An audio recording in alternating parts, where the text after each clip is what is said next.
Hello दोस्तों, नमस्ते। मैं हूं किरण पटेल, आप सभी का स्वागत करती हूं अपने यूट्यूब चैनल पर। आज मैं ये सुहाग गीत लेके आई हूं, कैसे लग गया आप लोग कमेंट बताना। भैया की प्यारी बहना खत लिखी भेजाई, चला आवा भैया हमारे देश जी। भैया की प्यारी बहना खत लिखी भेजाई, चला आवा भैया हमारे देश जी। कैसे के आई बहना तोहरे का देसावा, भूखा लगा तू बाड़ी जोरा जी। कैसे के आई बहना तोहरे का देसावा, भूखा लगा तू बाड़ी जोरा जी।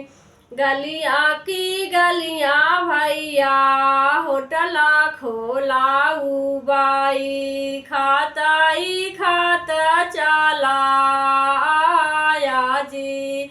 गलियां की गलियां भैया होटला खोलाऊ बाई, खाताई खाता चला आया जी।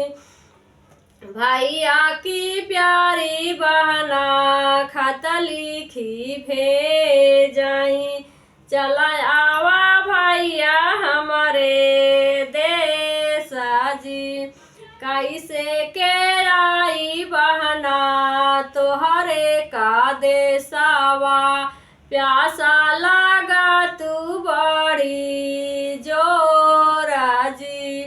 कैसे के आई बहना तोहरे का देसावा, प्यासा लगा तू बड़ी जोरा जी।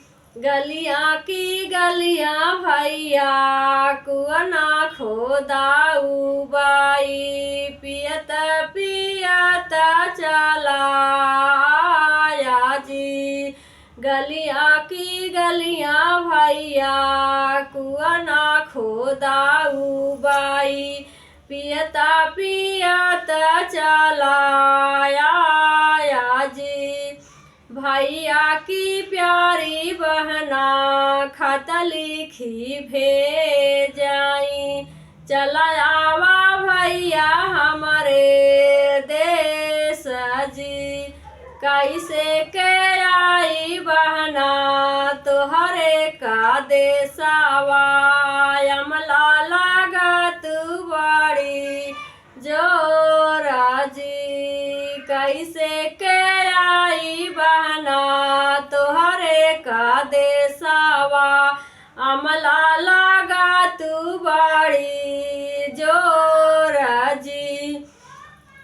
गलियां की गलियां भैया बारैनी बासाऊ बाई, कुछ तई कुचाता चला आया जी। गलियां की गलियां भैया बारैनी बासाऊ बाई, कुछ तई कुचाता चला आया जी। भैया के प्यारी बहना खत लिखी भेजाई, चला आवा भैया हमारे देश जी। कैसे के आई बहना तोहरे का देसावा, नीदा लगा तू बड़ी जोरा जी। कैसे के आई बहना तोहरे का देसावा, नीदा लगा तू बड़ी जोरा जी। गलियां की गलियां भैया से जिया लगाऊ बाई, सुततई सुतत चला आया जी। गलियां की गलियां भैया से जिया लगाऊ बाई, सुततई सुतत चला आया जी।